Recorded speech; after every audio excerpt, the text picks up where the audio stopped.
안녕하세요. 정지훈입니다. 저는 오늘 코로나19가 가져올 기술과 우리 삶의 변화에 대한 강의를 좀 드리도록 하겠습니다.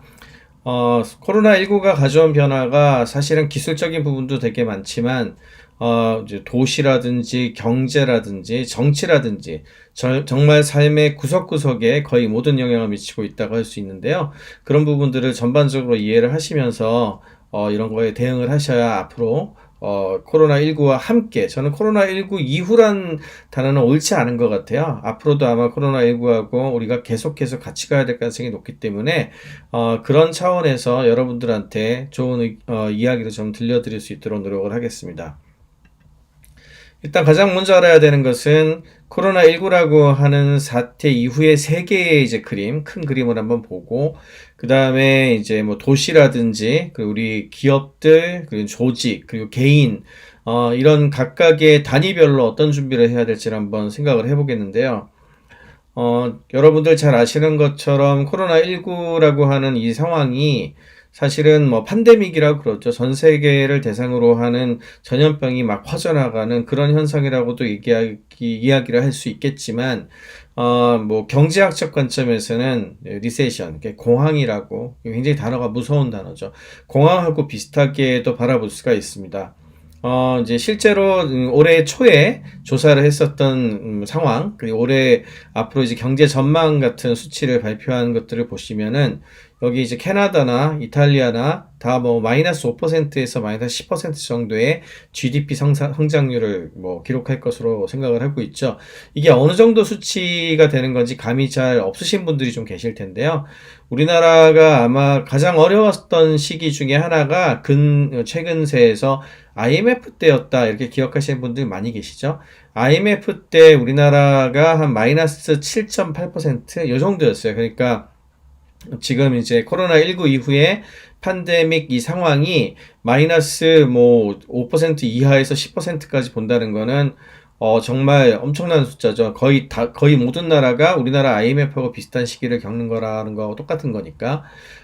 그리고 뭐 미국 같은 경우에는 여기는 이렇게 나왔습니다만, 실제 숫자가 지금 1분기, 2분기 나온 것들을 보면은요.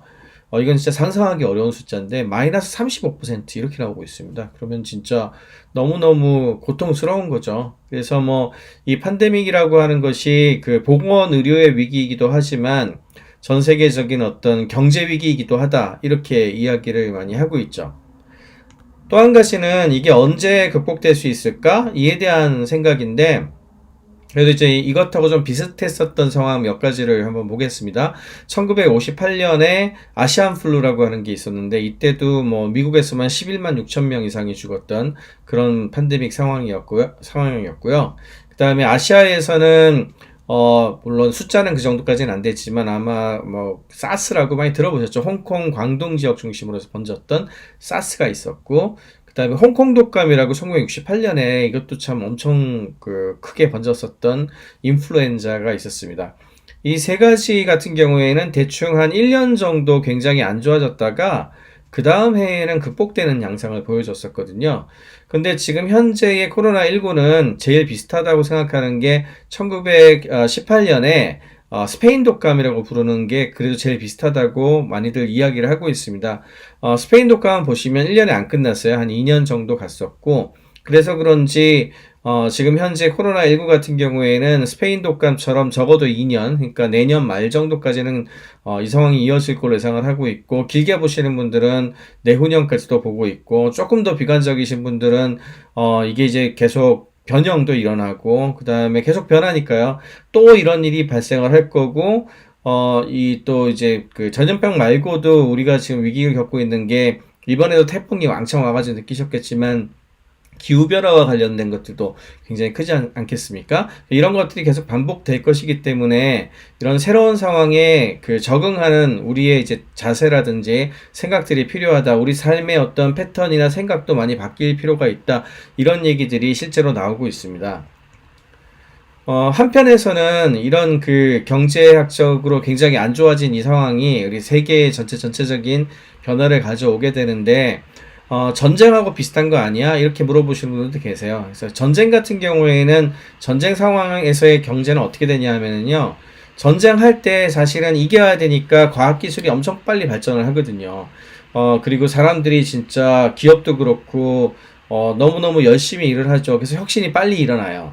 그래서 전쟁이 끝나고 나면 전후 복구를 하면서 사회 혁신이 일어나고 더 번영을 하게 되는 일들도 굉장히 많습니다. 그래서 보통 전쟁 끝나고 전후 복구를 할 때 경제 복구가 될 때 이익을 많이 내려고 막 이렇게 한다. 뭐 이런 얘기 많이 들어보셨잖아요. 근데 이제 지금 현재 코로나19를 만약에 우리가 제3차 세계대전이라고 생각을 하면 1차 세계대전, 2차 세계대전은 인간들끼리 세계전쟁을 했잖아요. 그런데 코로나19 같은 경우에는 전 인류가 바이러스와 맞서 싸우는 거라고 생각을 하게 되면 이게 마치 3차 세계대전처럼 여겨지지 않겠습니까? 그래서 이 상황에서 과학기술이 역시 발전하고 여기서 얻은 우리들의 교훈을 가지고서 앞으로 이제 우리 사회나 미래가 좀 더 나아지지 않겠느냐 뭐 이런 얘기를 하시는 분들도 계세요. 그런데 뭐 그렇지 않을 거다라고 하는 의견도 많습니다. 그래서 안티 워타임 이코노미라고 표현을 하는데 그 말은 전쟁 때 경제랑은 좀 다를 거라는 거예요. 비록 우리가 코로나19를 극복한다 할지라도 전 세계가 너무 자연스럽게 교류하고 그 다음에 위기를 겪고 하는 것들은 너무 자유로워가지고 지금 이런 일들이 벌어졌고 어떤 면에서는 너무너무 소비도 많이 하고 자본주의의 발전에 의해 가지고 뭐 어떻게 보면 이제 여파죠. 여파로 이렇게 좀 안 좋아지는 거 아니야? 이런 생각들도 되게 많거든요. 그래서 아마도 이게 극복되고 나서도 기존의 전쟁 때 나타났었던 현상하고 좀 다른 양상으로 벌어질 것이다. 라고 하는 것이 제임스 위드웨이 같은 어떤 경제학자들의 이야기가 되겠습니다.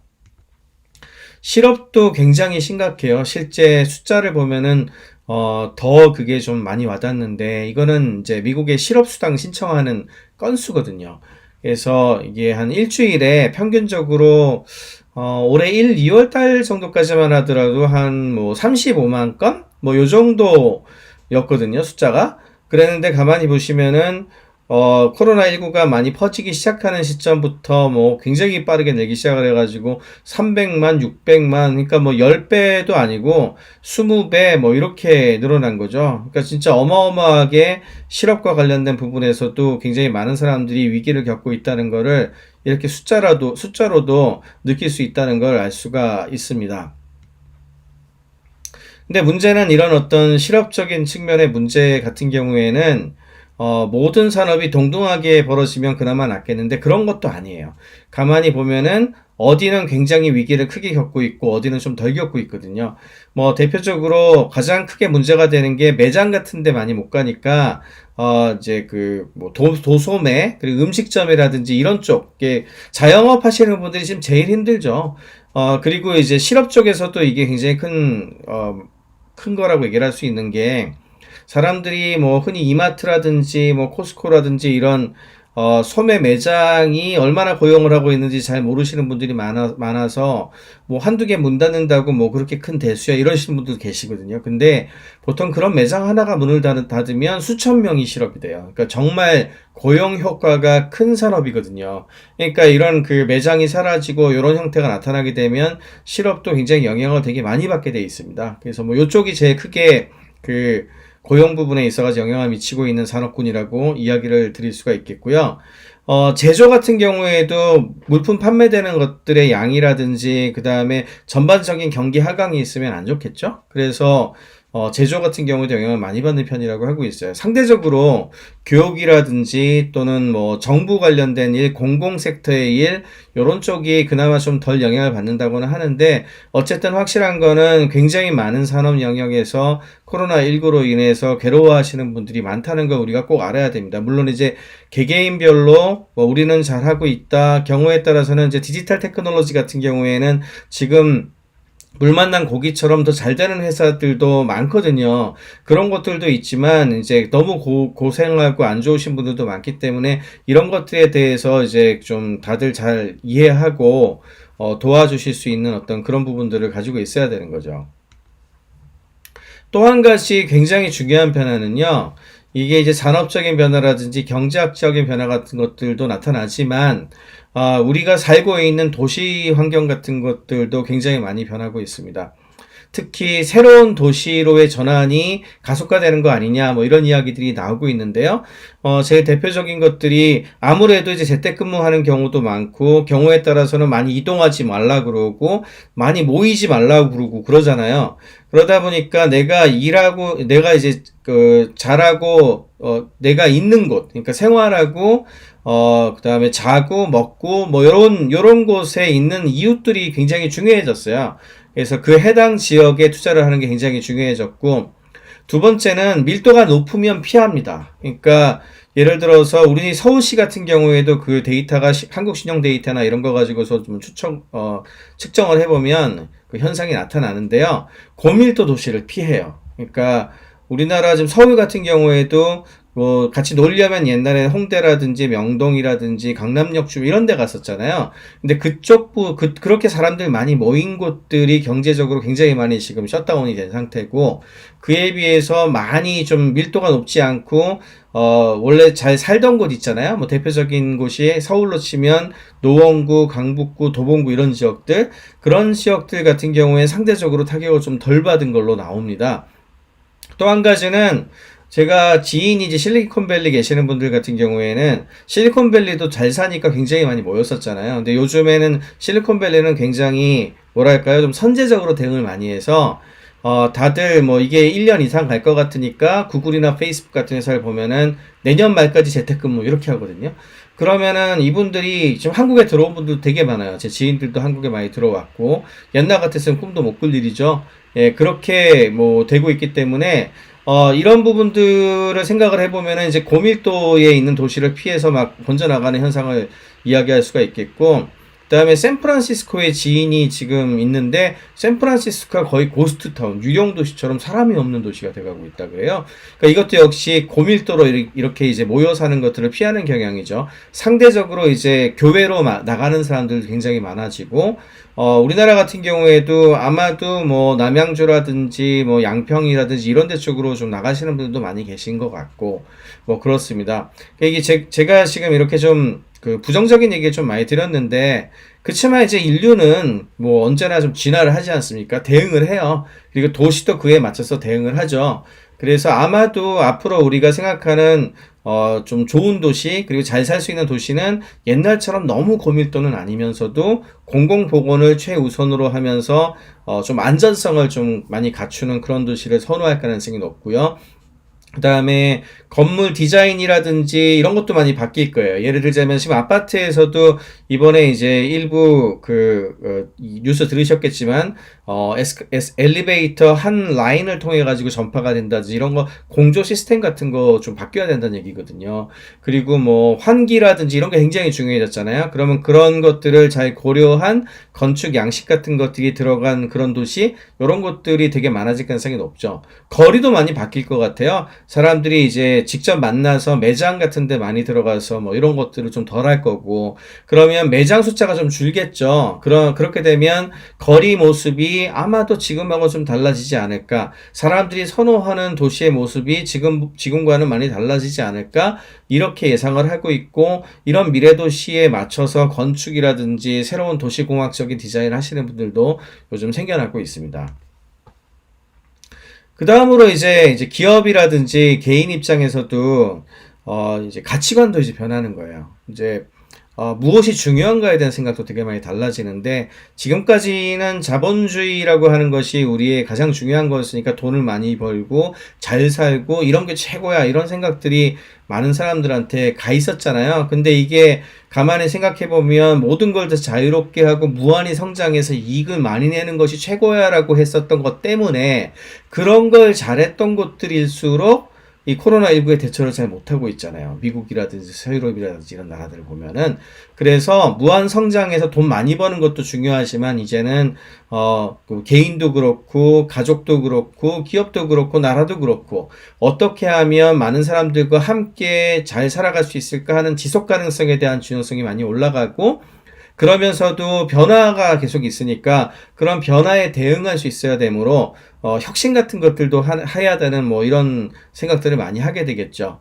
그리고 이익이 최고다라는 어떤 생각이 항상 옳다고 생각했었는데 기업은 돈을 벌어야 돼 이런 얘기들을 항상 많이 했었잖아요. 그렇지만 이제는 이익도 되게 중요하지만 사람들의 삶의 질도 중요하고 그다음에 사회적으로도 서로 잘 살 수 있어야지 우리가 다 같이 살 수 있지 혼자만 잘 된다고 되는 건 아니지 않습니까? 그래서 그런 사회적 안녕이 모두 같이 균형을 맞출 수 있도록 하는 것이 좋다라고 하는 생각이 많이 번지고 있어요.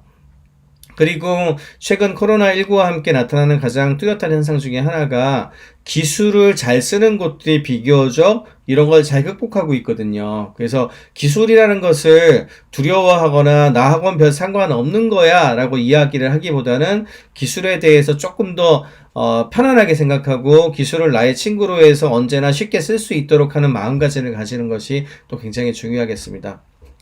그 다음으로 지금 특히 이제 불교 쪽하고 굉장히 연관되는 가치관이라고 저는 생각을 하는데 전에는 가진 것에 대한 것을 되게 중요하게 생각했죠.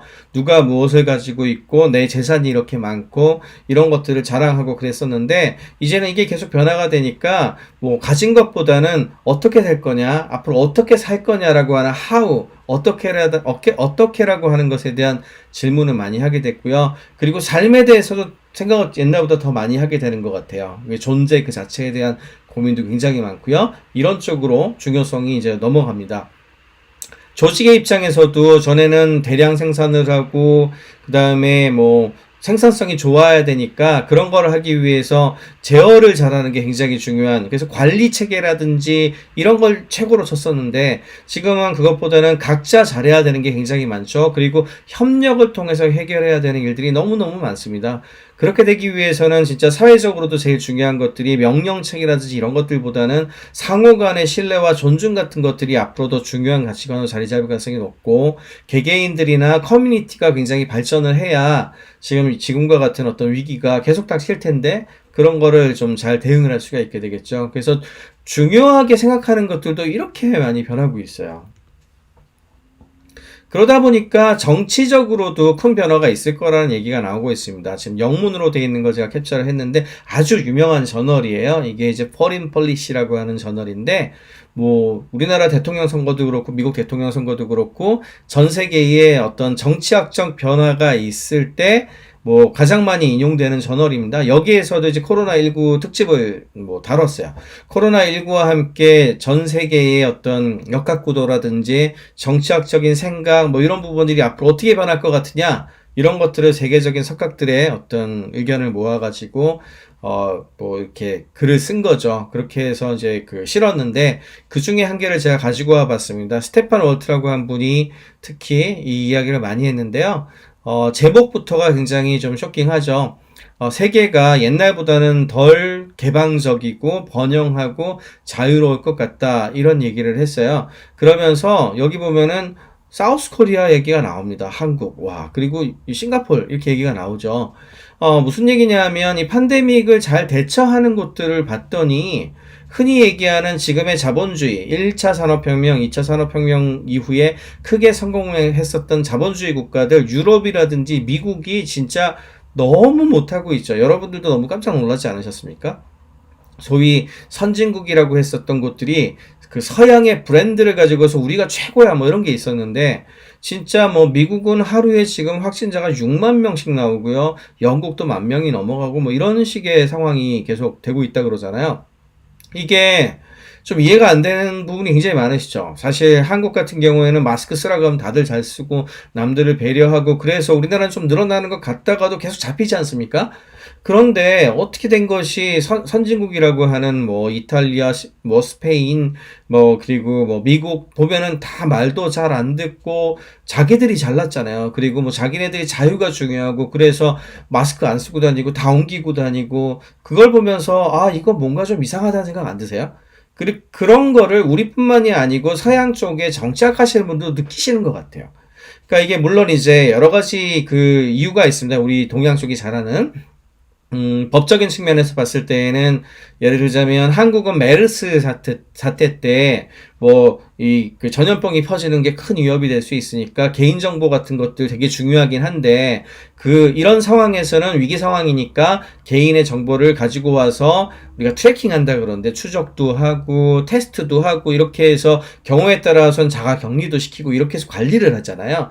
그래서 사회 공동선을 위해서 개인의 자유를 일부 희생하는 선택을 우리는 사회적으로 합의를 한 거죠. 우리나라만 그런 게 아니고 뭐 싱가포르라든지 대만 뭐 이런 나라들도 다 잘하는 이유가 그 나라들은 이제 메르스 대신에 사스 때 그런 거를 막 준비를 했어요. 물론 이렇게 법적인 부분에 준비가 된 것도 있겠고 그보다 더 중요하게 생각하는 거는 전 개인적으로는 마인드인 것 같아요. 이제 우리 동양적인 마인드는 뭐 개인이 잘 되는 것도 중요하지만 남에 대한 배려라는 게 보통 있잖아요. 예의도 있고 사회적인 우리라고 하는 개념이 좀 있다 보니까 뭐 마스크를 쓰는 것도 물론 내가 안 걸리려고 하는 것도 있지만 혹시라도 내가 걸렸다고 하거나 걸렸을 수 있는데 모를 수 있잖아요. 그럴 때 남한테 옮기면 안 되니까.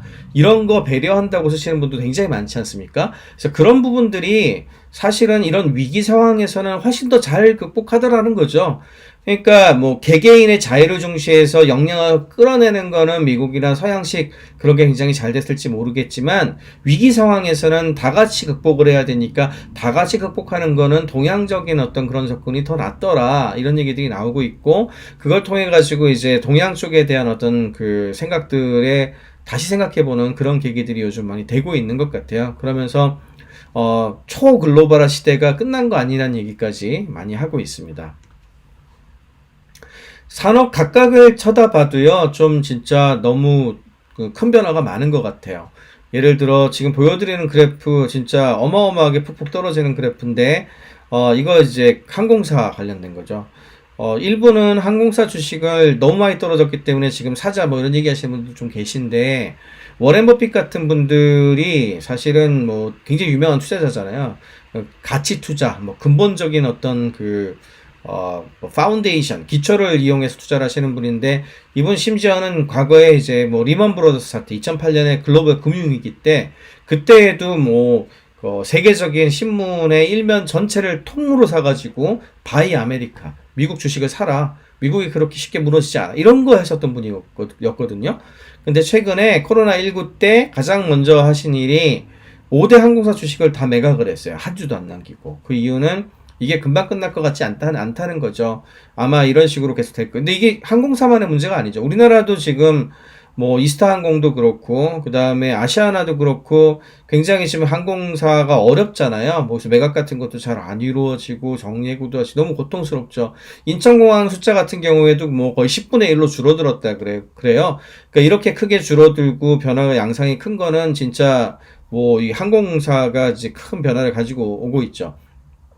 항공사만의 문제는 아닌 것 같아요. 이게 이제 연관 산업이 되게 많잖아요. 뭐 개인의 행동이나 뭐 이런 것들도 되게 많이 바뀌었어요. 예를 들자면은 대중교통 요즘 저도 좀 가끔 탈 때 깜짝 놀랐는데 옛날 2호선이나 9호선 사람들 정말 많지 않았습니까? 그때하고 비교하면은 최근에 정말 한 20-30%는 줄어든 것 같아요. 그래서 뭐 옛날처럼 아주 꽉꽉 차는 일은 잘 없고 뉴욕 같은 데에서는 이제 24시간 지하철이 다니는 데인데 사람 수가 너무 많이 줄어들어가지고 이거 지금 적자를 메꾸기가 어렵다는 얘기가 막 나올 정도로 뭐 변화가 크다 그래요. 그리고 뭐 자전거가 그렇게 많이 팔린답니다. 미국 같은 경우에는 6개월치가 자전거 판매가 밀린다라고 얘기할 정도고 일본에서 자전거 기어 제일 많이 만드는 회사가 있거든요. 그 기어 만드는 시마노라는 회사인데 이 회사 주식이 자동차 회사 주식? 이런 거 수준으로 막 올라갔다는 얘기가 나올 정도. 그리고 많이 걸어 다니고 이런다 그래요. 근데 한국은 좀 재밌는 현상이 나타나는 거는, 올림픽대로나 강변도로 가시면 차량 별로 줄어든 것 같지 않죠. 실제 데이터도 그렇게 나와요. T맵 같은 데이터를 보면은 코로나19 이전이나 이후나 크게 별 상관이 없다. 이런 얘기가 있거든요. 예, 그 정도로 큰 변화가 없습니다. 그게 이제 우리나라는 왜 그러냐 하면 이게 서양하고 우리나라하고 왜 차이가 나냐 하면은 자전거가 크게 늘어나고 킥보드 많이 타고 다니고 이거는 자전거 도로가 너무 잘 돼 있어요. 유럽 같은 경우에도 그렇고 미국도 그렇고. 그러니까 대중교통 대신에 자전거를 타고 다니는 그런 사람들이 늘어나는 거죠.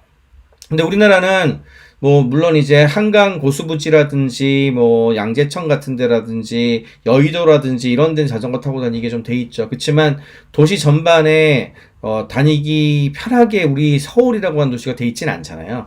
그러다 보니까 자전거 쪽으로 가기보다는 자동차를 끌고 나오는 거예요.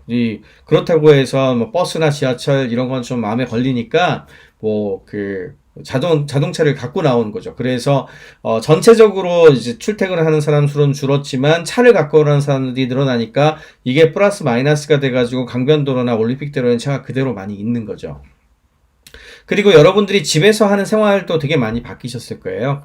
뭐 비행기도 못 다니고 그다음에 각 나라별로 입국해서 뭐 격리하고 이러니까 이제 휴가가 나도 그다음에 뭐 우리가 이제 일요일이 돼도 주말이 돼도 뭐 어디 여행을 잘 안 가잖아요. 이게 여행은 막 취소를 해버려요.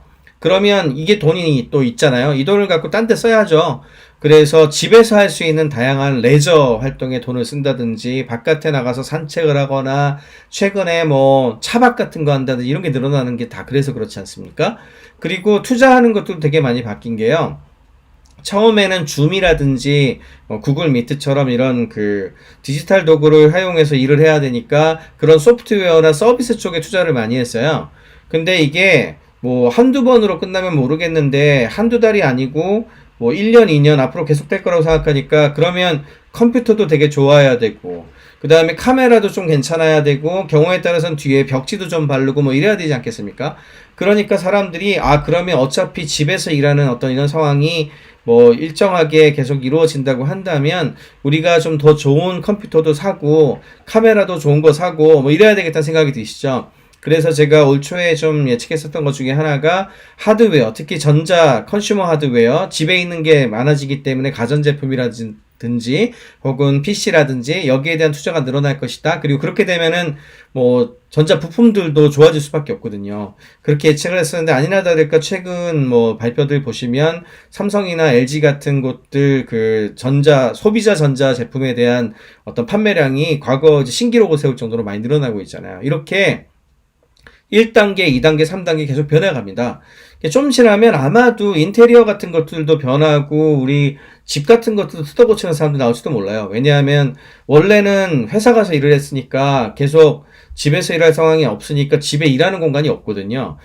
그래서 서재 같은 거 별로 없고 그랬었는데 지금은 이제 집에서 애들도 교육을 받을 수도 있고 그러면 누구는 집에서 교육받아야 되고 나는 집에서 일해야 되고 이래야 되잖아요. 그럼 그런 거에 맞춘 어떤 새로운 인테리어라든지 어떤 방이나 집의 양식도 나와야 되겠죠. 그래서 가만 생각해 보시면은 이게 단순하게 전염병으로 끝나는 문제가 아니라 도시의 변화도 나타나고 우리의 어떤 행동의 변화가 나타나고 행동의 변화가 나타나니까 주거의 변화도 나타나고 주거의 변화가 나타나게 되니까 나중에 옷 입는 것도 달라지고 뭐 이럴지도 모르겠어요. 왜냐하면은 밖에 나갈 일이 좀 적어지니까 옷에 대한 어떤 구매 같은 것도 줄어들잖아요. 그래서 뭐 이런 부분들도 있을 수가 있고, 그 다음에 이제 지금 제가 하고 있는 것도 마찬가지인데, 저도 지금 이거 촬영하고 있지만, 상의는 이렇게 입었지만, 하의는 반바지 입고 있거든요. 왜냐하면 지금 안 나가잖아요. 그래서 여러분들이 보기에 이상하지는 않으시잖아요. 그래서 이렇게 옷을 투자하는 어떤 우선순위도 변하죠. 그 다음에 먹는 것도 변할 것 같아요. 식당 나가서 뭐 먹는 거, 이런 것들을 잘 안 하고, 배달시켜 먹고 이렇게 변하기 시작하지 않았습니까? 그러니까 사실은 지금 나타나고 있는 변화의 양상이 단순히 그냥 특정 산업의 변화가 아니라 의식주가 변하는 거예요. 의식주가 변한다는 거는 우리 삶 전체가 변한다는 거하고도 뭐 맥이 닿는 얘기죠. 이거는 이제 일하고 있는 양상 시간대의 변화인데요. 이거는 홈페이지 액티비티나 또는 스마트폰 같은 거 갖고 측정을 많이 하는데 어디서 어떻게 측정을 하더라도 패턴은 똑같게 나옵니다. 그래서 제가 거의 외울 정도예요. 언제나 24시간을 쭉 늘려서 보시면은 지금 보시는 것처럼 12시부터 보면 계속 떨어져 가지고요. 새벽 4시, 5시에 제일 낮아요. 사람들이 이때 제일 많이 자고 꼼짝 안 한다는 얘기죠. 이때부터 조금씩 오르기 시작을 해서 보통 한 9시, 10시 출퇴근 시간대죠. 이때 급격하게 올라서 보통 10시에서 한 12시 반 사이에 피크를 이뤄요. 이때 업무 생산성이 제일 좋다고 하죠. 그러다가 1시, 12시, 1시 사이에 툭 떨어지죠. 이건 점심 먹으러 간 거죠. 그 다음에 다시 올라가서 2시, 3시 이때 다시 올라와요. 그치만 한 10시, 11시 이때보다는 낮죠. 그래서 생산성은 역시 이때가 제일 좋습니다. 그러다가 퇴근 시간대 되면 쭉쭉 떨어져요. 그러다가 저녁 먹을 때, 저녁 먹고 나서 한 9시, 10시에 다시 좀 올라요. 아마 밥 먹고 나서 뭐 딴 거를 한다든지, 뭐, 넷플릭스 같은 걸 본다든지 이럴 수 있겠죠. 그 다음에 또 쭉쭉 떨어져요. 이게 이제 일반적인 패턴이에요. 어떻게 조사를 하더라도 이 패턴은 전 세계가 별로 크게 다르지 않습니다. 근데 이 그래프는 뭘 보여드리는 거냐 하면, 여기 파란색이 코로나19 이전, 2019년이고요. 이 녹색이 2020년이에요. 이거 굉장히 많이 변한 겁니다. 1년 사이에 이렇게 크게 차이 나는 게 없거든요. 변화 양상을 그래프로 보시면은, 여기 높았던 건 낮아지고, 낮았던 건 올라갔죠. 이 말은 우리가 일하는 시간에 경계가 사라지는 현상이라고 해석을 하실 수가 있어요. 그러니까 24시간 내내 일하는, 특별하게 언제 꼭 일해야 된다는 게 많이 사라지고 있다는 거죠. 그래서 이제 일하는 거와 관련된 시간 패턴도 굉장히 많이 변하고 있다는 거, 이것을 꼭 명심하셔야 됩니다. 비슷한 내용인데요. 미국의 어떤 주별로, 이거는 이제 가장 작은 동그라미가 20% 정도가 일하는 공간이 이제 원래 일하던 공간, 이제 회사라고 치면 회사 바깥에서 일하는 시간을 따져본 거예요. 그게 한 20%가 되는 게 여기 이제 제일 작은 동그라미고, 큰 동그라미가 50%를 넘어가는 시점을 이야기를 하는 거예요. 그러면 3월달 전까지만 하더라도 거의 없었죠. 그런 일이. 대부분 회사에서 일하는 거지 무슨 딴 데서 일해. 이런 느낌이란 말이에요. 그러다가 3월 초에 조금씩 워싱턴주에서 시작을 해서 3월 이제 중순 넘어가니까 이제 거의 50%가 넘기 시작을 하죠. 근데 이 순서가 보면은 워싱턴주에서 시작해서 캘리포니아, 뉴욕, 일리노이, 여기는 시카고가 있습니다. 이렇게 진행이 돼서 아이다호까지 가는데, 아이다호가 옐로스톤 국립공원이라고 미국에서도 진짜 시골이에요. 정말 미국 최고 시골까지 이제 가는데 3월 말 정도까지 간 거죠. 이게 무슨 순서인지 아시겠습니까? 이게 코로나19가 퍼져나간 순서입니다. 워싱턴주의 시애틀주에서 제일 먼저 환자가 발병을 했고요. 그 다음에 실리콘밸리 쪽으로 옮겨갔다가 뉴욕에서 엄청 많이 퍼지고 시카고 이렇게 갔거든요. 그러니까 코로나19가 퍼지는 것과 집에서, 그러니까 회사에서 일하지 않고 다른 곳에서 일하는 시간이 늘어난 것의 연관성과 상관관계가 아주 높게 나타납니다. 이렇게. 이걸 이제 유럽 쪽의 그 변화로 가지고 와도 비슷해요. 이탈리아에서 제일 먼저 그런 변화가 나타나기 시작을 하고, 스페인, 그 다음에 독일, 이렇게 가죠. 예, 이게 이태리에서 제일 먼저 유럽에 퍼졌잖아요. 아마 뉴스 보신 분들은 아실 거예요. 스페인은 그 다음에 갔고요. 근데 좀 이상한 건 영국이 좀 이상해요. 그죠? 영국이 이렇게 좀 뒤로 밀려 있는데, 그 이유는 뭐냐면 시작은 비슷했는데 뒤로 밀려 있죠. 왜죠? 예, 영국이 초반에 스웨덴과 함께 그다지 뭐 적극적인 정책을 펼치기보다는 그냥 다 걸릴 거니까 걸리시는 분들은 할 수 없죠. 뭐 거의 이런 식으로 대응을 했었거든요. 그러다가 보리스 존슨이라고 영국 총리가 걸려가지고 트럼프보다 더 했죠. 뭐 중환자실까지 갔다 오셨으니까. 그런 일이 벌어지고 하니까 그 뒤에 좀 부랴부랴 정책을 하는 바람에 이렇게 뒤로 좀 밀렸어요. 하지만 역시 여기서도 명확하게 코로나19의 그 퍼져나가는 양상하고 일하는 어떤 시간대, 특히 그 원격 근무하는 양상이 변한다는 걸 보여주는 그런 그래프가 되겠습니다. 그러면 코로나19하고 뭐 한 몇 년 전부터 나왔던 4차 산업혁명 또는 디지털 트랜스포메이션, 디지털 기술의 변화, 이런 거는 어떤 관계가 있을까요? 이거에 대한 얘기를 드릴게요. 제가 번역을 좀 하려다가 그냥 가지고 왔는데, 왜냐하면 이거 잘못하면은 그 원문의 의미를 해치겠더라고요. 그래서 좀 그냥 원문 그대로 가지고 왔는데요. 제가 눈에 탁 띄라고 빨간색, 파란색으로 정리를 해봤습니다. 중요한 거를. 이게 뭐냐 하면 유러피안 비즈니스 리뷰라고 경영학 분야에서 굉장히 유명한 저널이에요. 물론 이제 하버드 비즈니스 리뷰 이런 게 제일 유명하지만 유럽에서는 이게 굉장히 유명한 저널이거든요. 여기에서 돌란이라고 이제 국제 정치학 쪽 예측도 많이 하시고 하는 분인데, 이분이 예측을 해서 각종 기업이나 조직들한테 이런 것들을 중심으로 따라라 해서 7가지 지침을 내렸어요. 그리고 주요 예측을 했어요. 그럼 이제 경영학 분야의 저널이니까 사실 경영 관련된 얘기가 나와야 되잖아요. 그런데 7개 중에 무려 5개가 디지털 테크놀로지, 디지털 기술에 대한 내용입니다. 그래서 내용을 한 번씩 볼게요. 제가 오늘 강의 드리는 것 중에 제일 중요한 내용이 있을지도 몰라요, 이게. 첫 번째는요, 디지털 기술을 비즈니스라든지 교육에 적극적으로 활용해라. 그래야 인재가 회사에서도 그렇고, 나라도 그렇고, 조직도 그렇고, 길러주기 제일 중요하잖아요. 예, 그래서 뭐 버추얼 컨퍼런싱, 지금 줌이라든지 지금 저처럼 이렇게 온라인 강의 녹화하는 것도 마찬가지고 이런 것들은 적극적으로 활용하는 곳들이 그나마 잘할 수 있다 이런 얘기고 이제는 컨퍼런스만으로 안 끝난다. 워크숍도 좀 하자. 오랫동안 같이 디지털로 워크숍도 하고 작업도 하고 이런 거 하는 거.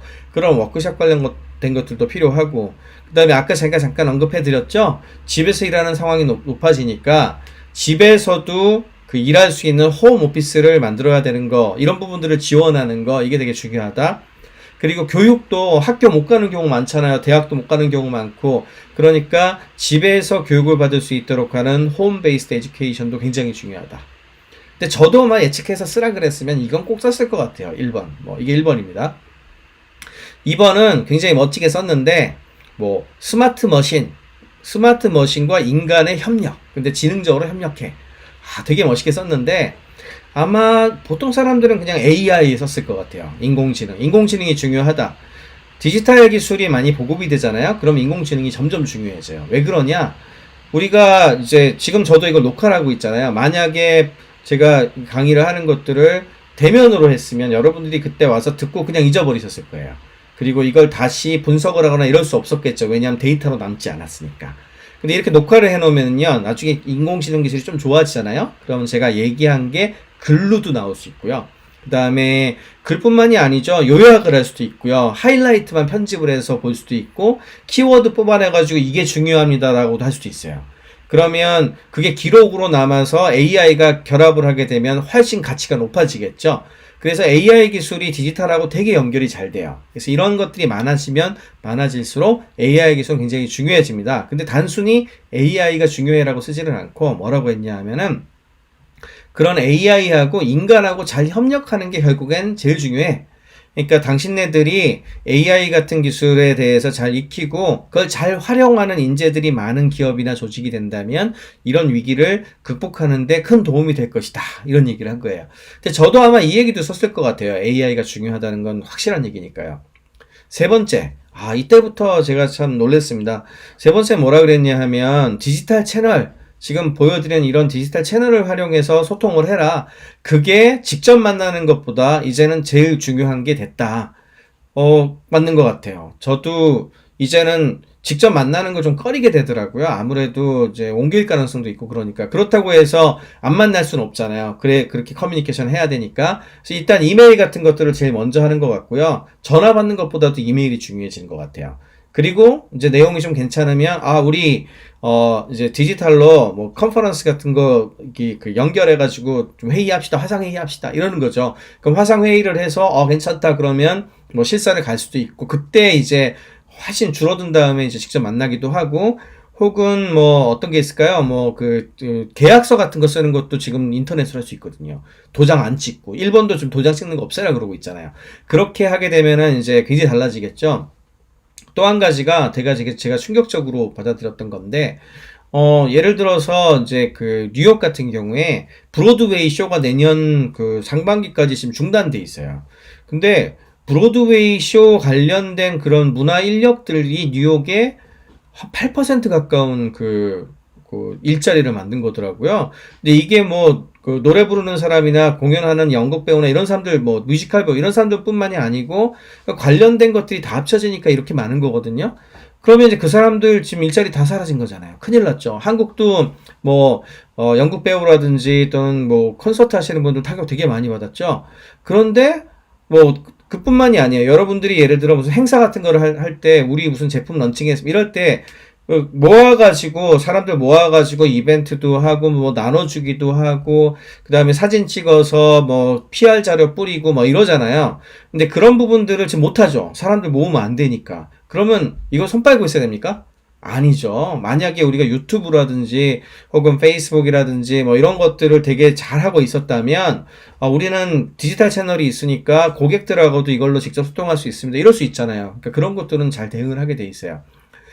예를 들어서 아까 콘서트 하시는 분들 같은 경우에도 다 잘 안 될 것 같은데 최근에 BTS라든지 아이즈원이라든지 이런 친구들 보면은 그냥 디지털로 그냥 공연하죠. 좋은 점도 많아요. 원래 한 잠실 종합운동장에서 예를 들어 한 10만 명씩 이렇게 들어오게 해가지고 공연을 했었다. 그러면 한 20만 원씩 내고 했다 그러면 지금은 그렇게는 못하지만 전 세계를 대상으로 디지털 공연할 수 있으니까 그 들어오는 입장객을 10만 명이 뭐야 100만 명, 1000만 명 할 수도 있죠. 그렇게 해도 전혀 문제가 없잖아요. 그리고 가격을 좀 낮출 수가 있고 그러다 보니까 뭐 재밌는 아이템도 되게 많아져요. 같이 응원하기 위해서 뭐 응원봉 같은 것들이 인터넷에 연결돼 가지고 같이 짝짝짝짝 하는 것들도 나오고요. 그다음에 제가 아는 친구들 보니까 근처에 어떤 공연 같이 볼 수 있는 곳들 방을 잡아 가지고 이렇게 그 같이 환호하고 뭐 이런 것들도 하고 그러더라고요. 이렇게 문화가 바뀌는 거죠. 심지어는 그 서명하는 거 있죠. 서명이 아니죠. 사인회. 사인회 같은 경우에도 사람들 모이면 안 되니까 지금 사인회 같은 것도 뭐 대체 못 하거든요.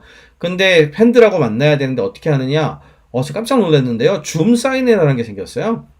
심지어는 일본의 줌 사인회 같은 것들을 여는데 한국에서 지원을 해요. 왜? 일본에는 못 가지만 디지털로 일본 가는 거는 별 상관없잖아요. 예, 그렇게 해가지고, 뭐, 사인은 이제 언제 날라오냐면은 이렇게 그 택배로 날라와요, 집으로. 주소로 해서 당첨이 되면은, 그 시간을 주거든요. 30초 단위로 하더라고요. 예를 들어 9시 39분 30초.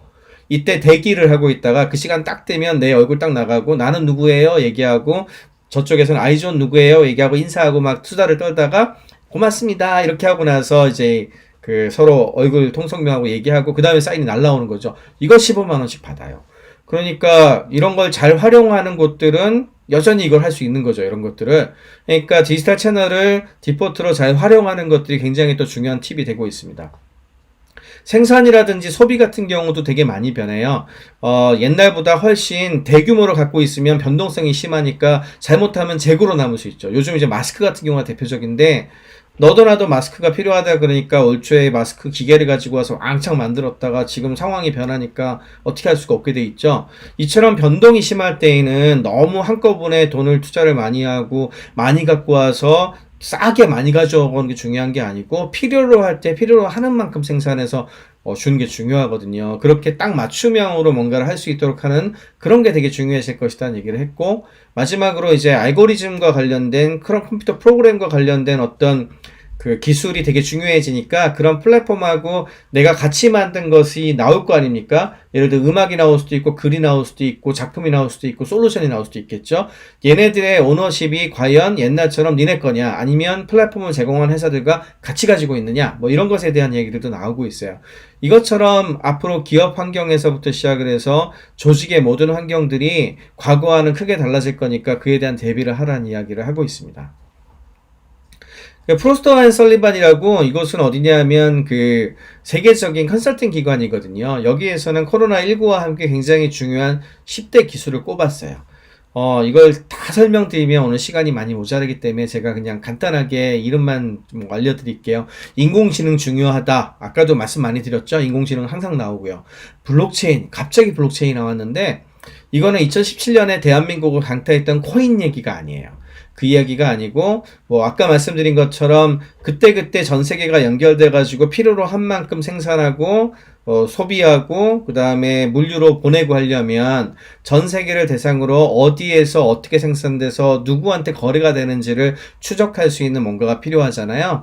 그래서 한국 같으면 공인인증서나 이런 걸로 할 수 있을지 모르겠지만 전 세계를 대상으로 해서 누가 샀는지를 알아야 되는데 그걸 다 통제하는 곳이 없잖아요. 그게 분산해서 해줘야 되는데 그런 걸 도와주는 기술이 블록체인 기술이에요. 그리고 어디에 무슨 물류가 갔는지를 체크하는 것도 블록체인이 되게 좋아질 수 있고 그래서 중요하다고 좀 보고 있습니다. 챗봇도 이제 디지털로 뭘 많이 하기 시작하면 챗봇이 나와가지고 중간에 좀 걸러주고 그러면 훨씬 효과적이겠죠? 그래서 좀 얘기가 나오고 있고 증강현실, 가상현실 이거는 옛날부터 많이 나왔던 얘기인데 이제 쏙 들어가는 것 같았어요. 사실은 뭐 잘 안 되니까. 그런데 최근에 또다시 각광받을 걸로 예상을 하고 있습니다. 왜냐하면 지금 여러분들도 2D로 좀 저하고 뭔가를 하고 계시잖아요. 근데 이거보다는 훨씬 현실적이고 진짜 보는 것처럼 만나서 뭔가 하고 싶은 경험을 더 좀 좋게 만들고 싶으시죠? 그래서 단순히 컨텐츠나 게임하는 게 아니고 일할 때, 회의할 때, 같이 작업할 때 쓰라고 증강현실이나 가상현실 기술이 중시될 것 같다는 얘기를 하고 있습니다. 3D 프린터가 나온 이유는 다품종 소량으로 그때그때 생산하려면 3D 프린터 기술이 중요해요. 그리고 드론은 개인화된 이동 수단으로서도 되게 가능성이 높아지고 있고, 그 다음에 감시라든지 뭐 이런 것도 되게 중요할 수 있어서 나오고 있고요. 로봇도 사람 만나는 걸 두려워하니까 얘네들이 가서 서빙을 한다든지 또는 마지막에 이제 배달을 한다든지 이런 수요를 로봇으로 대체를 하면 좋아질 수 있다. 안내 로봇 같은 것도 생기고. 그래서 로봇 쪽도 그동안 뭐랄까요? 이렇게 양치기 소년 같은 기술이었어요. 되게 유망하다고는 하는데 산업은 잘 안 되는 이런 종류였는데 이제는 좀 가능성이 높아진다는 얘기를 하고 있고, 비디오 컨퍼런싱 이런 거는 이미 여러분들도 많이 쓰고 계시잖아요. 그래서 이건 이미 뜬 거고, 유튜브 뭐 페이스북 같은 소셜 미디어도 더 중요해지는 것 같고, 그리고 이런 것들을 다 잘하려면 5G 기술이 필요한 것 같아요. 그래서 저만 하더라도 작년까지는 4G로도 충분히 잘 되는데 과연 5G가 필요할까 이런 의문이 좀 있었는데, 요즘에는 진짜 이제는 수요가 좀 더 많아져가지고 5G를 해야 되겠구나 이렇게 생각이 많이 바뀌었습니다. 그래서 이런 종류들이 코로나19 시대에 중요하게 생각해야 되는 탑10 기술들이 되겠습니다. 그리고 이제 이런 대표적인 그 변화를 보여주는 세 개의 회사를 한번 그 주가를 보여드리는 건데, 지금은 이제 주식들이 미국 주식 같은 경우에 많이 올라서 다들 많이 올랐지만 한참 내려 꽂을 때 그때도 자기들만 올랐던 세 회사, 줌, 넷플릭스, 아마존이에요. 이 세 회사가 되게 많은 걸 시사해서 그 이야기를 드리려고 하는데, 줌 같은 경우에는 우리의 업무 행태를 바꾼 것들, 그런 부분들에 이제 인프라를 제공하는 회사로서 사실은 실리콘밸리에서 역사상 이렇게 빠르게 성장하는 데가 없다고 얘기할 정도로 굉장한 주목을 받았습니다. 이건 업무 행태의 변화 때문에 나타난 것이고, 넷플릭스는 왜 그렇죠? 넷플릭스는 기존에도 잘 됐었지만 지금 집에 있으니까 여행도 못 가고, 그러면 그 좋은 컨텐츠라도 좀 봐야 되잖아요. 영화관 가기도 어려운데 사람들이 과감하게 엔터테인먼트 분야에 돈을 투자를 하기 시작을 한 거예요. 그래서 유료 비율이 되게 많이 올라가면서 매출이 많이 뛰었어요. 그래서 이제 넷플릭스가 나왔고요. 아마존은 전자상거래 회사죠. 상거래 같은 경우는 원래 옛날부터 있었던 거 아니야? 그렇죠. 근데 옛날보다 한국도 그렇고 미국도 그렇습니다만, 미국도 사실은 온라인보다는 오프라인 쇼핑이 그래도 더 컸어요. 근데 지금 뭐 거리두기도 해야 되고 이러니까 매장에 가기가 껄끄럽잖아요. 그래서 생전 처음 아마존 쇼핑하는 사람들이 늘어나면서 매출이 크게 늘었습니다. 우리나라는 한국은 미국보다는 훨씬 옛날부터 온라인 쇼핑들을 많이 했지만, 한국도 마켓컬리라든지 뭐 신선식품 같은 것들도 그렇게 주문해 먹고 뭐 이런 것들이 늘어나기 시작하면서 비중이 크게 늘었거든요. 이제 상거래 관련된 부분들, 배달 관련된 거, 이런 것들을 대표하는 게 이제 아마존이라고 생각하시면 될 것 같아요. 이런 게 이제 변화 양상이죠. 처음으로 해본 것들 같은 경우에도 이건 중국 데이터인데, 정말 우리는 기술이 있으면 당연히 다 해봤을 거라 생각하지만 생각보다 사람들이 많이 안 해봤어요. 잘 모르는 것도 되게 많고요. 대표적인 게 온라인으로 이제 그 원격 진료받는 거. 우리나라는 이게 좀 불법인데 한국도 어느 정도 허용해야 되지 않느냐 이런 얘기들 많이 나오죠. 그래서 교육, 집에서 원래 학교 가가지고 항상 교육받는 거였는데, 아니면 직장 교육도 어디 가서 교육받는 거였는데 이렇게 온라인으로 하게 됐잖아요. 이런 거 처음 해봤다. 야, 이렇게 많아요. 그리고 뭐, 텔레커뮤팅, 이거는 이제 재택에서 근무하는 거 얘기하는 건데, 이렇게 많고, 처음으로 온라인으로, 뭐, 영화라든지 게임 같은 거 하는데 돈을 지불해봤다. 이것도 이렇게 많고요. 그 다음에 스마트폰으로 화상통화. 이건 진짜 2005년? 뭐 15년도 넘은 기술이에요. 3G 때 나온 기술이니까. 그런데 태어나서 한 번도 화상통화 안 하신 분들이 이렇게 많았어요. 근데 예를 들어 손주 봐야 되는데 손주들 얼굴을 못 보니까 그때 어떻게? 이제 화상통화 좀 하세요. 이래가지고 보는 거죠. 이렇게 많고요. 소셜 네트워크라든지 전자상거래 같은 것들도 물론 다들 하는 줄 알았는데 처음 태어나서 해봤다는 사람이 이렇게 많지. 또 최근엔 뭐 피트니스, 운동도 이제 집에서 하는 거예요. 그래서 인도어 피트니스 기구를 처음 샀다는 사람들도 이렇게 많아요. 온라인 뱅킹도 있고요. 이거는 이제 코로나19 때문에 많은 사람들의 생활 패턴이 바뀌고 처음 경험해보게 하는 것들인데, 이게 왜 중요하냐 하면 사람이 처음 하는 게 어렵지 한번 해보고 나면 그 다음에는 비교적 잘하거든요. 그래서 앞으로도 이런 변화가 계속 될 거라고 생각을 하고 있습니다. 또 한 가지 많은 얘기가 나오고 있는 게 이제 공유경제예요. 이제 공유경제가 이렇게 뭐 안 좋아질 거야. 뭐 사람들이 이제 옮길까봐 에어비앤비 같은 데 묵을 것이며 우버 같은 거 타겠으며 뭐 이런 얘기를 많이 했었거든요. 그런데 꼭 그런 것 같지는 않아요. 사실은 여기에서 에어비앤비하고 우버 같은 경우에는 여행 산업하고 연계가 많이 돼 있었거든요. 에어비앤비 여행을 안 가는데 호텔이라든지 뭐 그런 뭐 묵는데 예약하는 숫자가 줄어들 수밖에 없잖아요. 그런데 어떻게 에어비앤비가 잘 되겠습니까? 그래서 굉장히 좀 어려워질 수밖에 없죠. 우버도 어디 좀 돌아다녀야지 부를 텐데 좀 나오지 말라고 하는데 우버로 탈 일이 별로 없죠. 그래서 많이 떨어졌었죠. 근데 우버는 지금 전 세계적으로 다시 반등하고 있어요. 이유는 한국은 옛날부터 배달의 민족 같은 데도 있고 해가지고 많이 했었는데 그런 게 없었거든요, 옛날에. 미국이나 뭐 서유럽. 근데 우버가 우버 이트라고 그래서 배달의 민족 같은 서비스를 해요. 그래서 지금 매출이 옛날 우버 때보다 우버 이트 그 배달하는 거의 매출이 더 크답니다. 그 정도로 되게 많이 좋아져서 우버는 좋아지고 있어요. 그런데 또 더 재밌는 거는 공유 주방이나 공유 오피스 같은 것들이 코로나19 이후에 우리나라의 숫자가 더 좋아지고 있다는 거예요. 다 망할 거라 그랬는데 안 그래요. 왜 그럴까요? 공유 주방 같은 경우에는 홀이 있었는데 옛날에는 배달이 많아지니까 홀 운영하는데 그렇게 넓은 게 필요한 게 아닌 거죠. 그래서 배달만 잘 할 수 있다면 더 적은 공간에 그 다음에 사람 적게 쓰고도 매출을 올릴 수가 있으니까 공유 주방 쪽으로 많이 이제 생기기 시작을 한 거죠.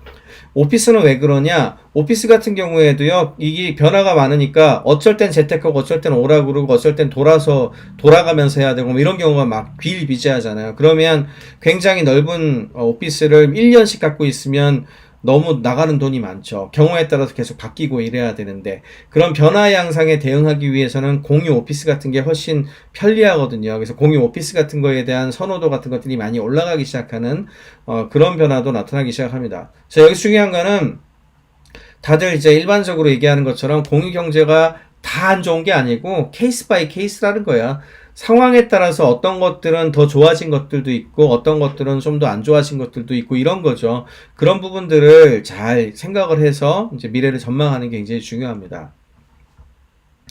자, 지금부터는 우리가 이렇게 큰 변화를 겪고 있는데 우리 삶에 있어서 각각의 어떤 사람들마다 무엇을 준비해야 될지 한번 생각을 해볼게요. 이제 개인과 가족 수준에서 준비해야 되는 게 있을 거고 조직이라든지 뭐 이제 커뮤니티 이런 데를 중심으로 준비해야 될 것들이 있을 거예요. 개인이나 가족 수준에서도 우리가 생각을 많이 바꿔야 될 것 같습니다. 저도 그런 생각 되게 많이 하는데 옛날보다 안전이 진짜 중요해진 것 같아요. 언제나 전 개인적으로 지금 벌어지고 있는 이 상황이 꼭 코로나19 팬데믹 같은 것만으로 문제가 될까 생각하지 않아요. 그 이외에도 뭐 이번 태풍처럼 기후변화가 닥칠 수도 있고 위기가 계속 닥칠 수 있다는 얘기거든요. 그러면 항상 위기 상황을 대비해서 이런 문제가 생겼을 때 우리는 어떻게 해야 되겠구나 이런 생각들을 한 번쯤은 꼭 해봐야 되는 거고 그 다음에 그런 일이 닥쳤을 때 쉽게 대비할 수 있는 어떤 행동이라든지 마음의 준비가 다 돼 있으면 그래도 아무 생각 없이 있었을 때보다는 충격이 좀 덜 하거든요. 그래서 지금부터라도 이제 이런 위기 상황이 항상 닥칠 수 있다는 걸 생각을 하고 마음도 가다듬고 준비하는 그런 삶의 자세가 필요한 것 같고요. 그 다음에 진짜 살아간다는 것에 대해서 다시 한번 생각해 봐야 될 것 같아요. 영원히 바꿔야 될 것들인데 우리가 생각하는 방식 아까 기업에 대한 얘기도 잠깐 드렸지만 언제나 돈 많이 벌고 이익 그리고 자유 이런 게 중요하다고 생각할 수 있지만 그거보다 더 중요한 게 있을 수도 있겠구나. 우리가 모두가 서로 이런 그 위기를 극복하기 위해서 손에 손을 맞잡지 않으면 다 같이 위기가 될 수 있겠구나 생각을 하게 되죠. 그런 어떤 생각하는 방식이라든지 혹은 사람들과 서로 관계를 맺는 것들도 직접 만나서 술 마시고 너는 나랑 꼭 뭐 이런 거보다는 굉장히 좀 다양한 사람들과 느슨하게 관계를 맺으면서도 서로가 서로를 도울 수 있는 그런 관계를 맺는 게 굉장히 중요할 것 같고 무엇보다 중요한 건 진짜 우리에게 정말 가치 있는 게 뭔지 그런 거에 대해서 좀 더 성찰하고 생각해보고 뭐 이런 것들이 필요한 것 같습니다. 그 다음으로 이제 커뮤니티라든지 지역사회, 조직 수준에서도 많은 준비를 해야 될 거예요. 특히 전에는 고밀도로 모여가지고 다 모여서 뭐 하자, 뭐 사실은 아파트도 그렇고 우리 교실도 그렇고 성냥갑 안에 바글바글 모여있는 그런 느낌이 되게 많았었잖아요. 그래서 이런 이제 고밀도의 연결 같은 것들은 옛날만큼 중요한 것 같지 않고 그런 것들은 좀 지양하고요. 그리고 글로벌 인류로서의 책임도 되게 많은 것 같아요. 왜냐하면은 우리 하나쯤 이런다고 했다가 그냥 다 퍼지잖아요. 그러니까 뭐 코로나도 그렇고 기후 위기에 대한 것들도 그렇고 서로가 이런 것들에 대한 고민들을 좀 더 많이 하면서 우리가 가지고 있는 인류의 위기 관리에 조금이라도 뭔가 보탬을 되기 위해서 관심을 가지는 게 중요하고 작은 역할이라도 해야 되는 것 같아요. 마스크 쓰고 다니는 것도 있겠고, 기후위기 같은 경우에는 플라스틱 같은 거 덜 쓰는 거, 재활용 많이 하게 하는 거, 뭐 예를 들어 제가 이제 재활용할 때 최근에 이제 성동구 같은 경우에는 페트병 투명한 것들 따로 모으거든요. 근데 그거 좀 귀찮다고 좀 귀찮긴 하죠. 왜 다 비우고 우그리고 안에 그 비닐 뜯어내야 되거든요. 그렇긴 한데 그거를 안 하고 아직도 그냥 플라스틱에 버리시는 분들이 계세요. 그런 것들 좀 지양하고 다 같이 하면 훨씬 나아지겠죠? 예, 이런 것들 작은 실천이잖아요. 이런 것들을 좀 같이 많이 했으면 좋겠고요. 그 다음에 조직이나 회사 입장에서도 성장이 최고고 돈 많이 버는 게 최고다는 것들보다 어떻게 하면 다 같이 지속 가능한 사회를 만들면서 살아갈 수 있을까, 이거에 대한 고민을 많이 하는 우선순위를 두는 이런 어떤 그 성찰, 이게 필요한 것 같고요. 그리고 지금은 글로벌하게 그 공급되는 부품이라든지 이런 걸 통해 가지고 의존되는 게 너무 많죠. 근데 이번에 보시면은 한국이나 중국이 비교적 선방한 가장 큰 이유 중에 하나가, 우리나라나 중국은 꼭 필요한 것들을 다 그 나라에서 지금 다 돼요. 근데 서유럽이나 미국이나 이런 나라들 보면은 무역이 잘 안 돼서 자기네들이 직접 못 만드니까, 이제는 너무 비용 효율 따지다 보니까 없잖아요? 그러니까 대응을 못 하는 거야. 그래서 글로벌 가치 사설에 지나치게 의존하는 게 꼭 좋지 않을 것 같다는 생각이 들죠. 그래서 국가적인 입장에서도 꼭 필수적인 농업이라든지 제조라든지 이런 것에 대한 것들을 항상 갖추어갈 수 있도록 하는 그런 것들에 대한 정책 같은 걸 꼭 펼쳐야 된다는 얘기를 되게 많이 하고 있고, 언제나 시장에서 돈 중심으로 생각하기 쉽지만 지켜야 될 것들은 꼭 좀 내부에서 지킬 필요가 있다는 생각들을 해야 된다는 거죠. 그리고 과거에는 글로벌을 열심히 해가지고 많이 팔고 하는 것이 최고의 기회다, 이렇게 생각을 했었는데, 이게 너무 지나치면 되려 그에 대한 어떤 뭐랄까요, 의존성이 심해지게 되고, 그렇게 되면 위기가 심화될 수 있다, 이런 것들을 좀 명심하면서 우리들이 대처하는 방법도 크게 바꿔야 된다고 생각을 하고 있습니다. 그래서 이제 중요한 거는, 이제 저도 이제 실리콘밸리 관련된 얘기들을 많이 하고 스타트업 투자를 하는 사람이다 보니까 항상 이노베이션을 중시해요. 그리고 새로운 변화에 항상 대응을 적극적으로 하는 것이 최고다, 이런 얘기를 하거든요. 그리고 실제로 뭐 실리콘밸리에 있었던 여러 가지 디지털 기술들이 지금 이런 위기 상황에서 되려 빛을 많이 발했고, 주가 아까 보셔서 아시겠지만 이 회사들은 지금 더 잘 됐어요. 변화도 어떤 경우에는 과거에 한 5년, 10년 걸릴 것들을 이번 1년 사이에 확 땡겨가지고 다 하더라, 이렇게 됐다는 상황으로 얘기하시는 분들도 계시거든요. 근데 언제나 우리가 다 같이 사는 사회이기 때문에 그 이면을 봐야 돼요. 그 체인지, 바뀌는 것과 혁신에 대한 좋은 점도 있지만, 사실은 거기에 대응하지 못하고 힘드신 분들도 굉장히 많고, 그런 분들에 대한 어떤 그 대비 같은 것도 있어야 되고요. 사회의 안정성이 어느 정도 확보가 돼야지 우리 사회가 같이 발전해 나갈 수가 있는 거거든요. 그래서 그런 부분들에 있어서 혁신하고 안정성 같은 것들의 어떤 균형을 잘 잡는 가치관이나 생각들을 많이 할 필요가 있고, 어떤 정도가 제일 적절할지에 대해서 우리 모두가 다 같이 고민하고 생각을 해봐야 되는 거 아닌가, 이런 생각을 더 많이 하게 됩니다. 마지막으로 요약을 좀 드리려고 하는데요. 이거는 이제 하버드 비즈니스 리뷰, 역시 세계에서 제일 유명한 비즈니스 저널입니다. 하버드 대학에서 이제 발행하는 것이기도 하죠.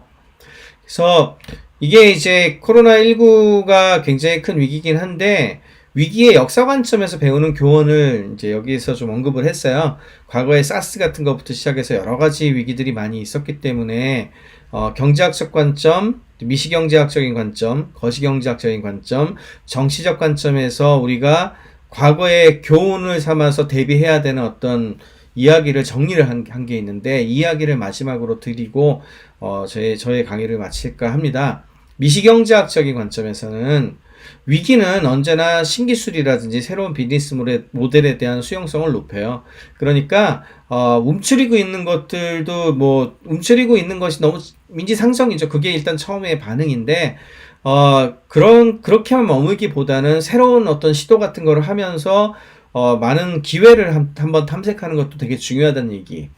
사스 같은 경우에 중국에서 전자상거래가 발전하게 되는 가장 큰 원인이었다 그래요. 그때 락다운을 시켰는데 원래는 매장 가서 샀던 거를 못 사잖아요. 그러니까 전자상거래를 시켰다고 그러더라고요. 그때 알리바바가 떴어요. 그래서 뭐 이런 것들. 코로나19 같은 경우엔 어떤 곳에 그런 변화를 가져오느냐. 온라인 교육이 크게 변할 것 같고요. 물류, 스마트폰을 이용해서 감시를 한다든지 체크를 한다든지 이런 거, 디지털 헬스케어 이런 분야가 큰 변화가 나타난다. 이런 얘기를 하고 있고요. 거시경제학적인 관점에서는 글로벌한 가치 사슬이 이제 분산화가 돼서 각자 처리해야 되는 것들이 굉장히 많아졌고, 그런 모델들이 분절화되고 있다는 것을 명심을 하고 대비를 해야 된다는 얘기를 하고 있습니다. 정치학적으로 봤을 때는, 정치적인 측면에서는 과거보다 취약한 기관들이 되게 많아졌고 노출도 많이 되고 있어요. 그러다 보니까 정치적인 힘의 균형도 달라지는데, 이런 걸 잘 이해를 하고 대비를 해야 된다는 얘기고, 위기는 양쪽 면이 다 있다고 얘기를 하고 있습니다. 선한 측면에서 보자면은 더 많은 협력을 요구해요. 같이 많이 협력을 해야 이 위기를 같이 극복할 수 있거든요. 그렇지만 지리적, 정치적 파워가 양극화가 된다든지 단절도 초래할 수가 있죠. 지금 보시면은 미국이나 중국이 뭐 대립하는 것도 이거하고 좀 사실은 좀 연관돼 있잖아요. 이런 부분들이 모두 있다는 것들을 인지를 하고 여기에 잘 대비하는 개인 수준에서도 그렇고, 가족 수준에서도 그렇고, 조직 수준에서도 그렇고, 국가 수준에서도 그렇고, 이런 것을 대비할 수 있는 삶의 지혜를 가지셔야 될 것 같습니다. 그래서 지금 코로나19가 단순히 앞으로 한 1, 2년 안에 끝난다고 생각하지 마시고, 여러분들의 삶에 대해서 다시 한번 생각하게 만드는 그런 계기가 되기를 바라면서 저의 강의를 마치도록 하겠습니다. 감사합니다.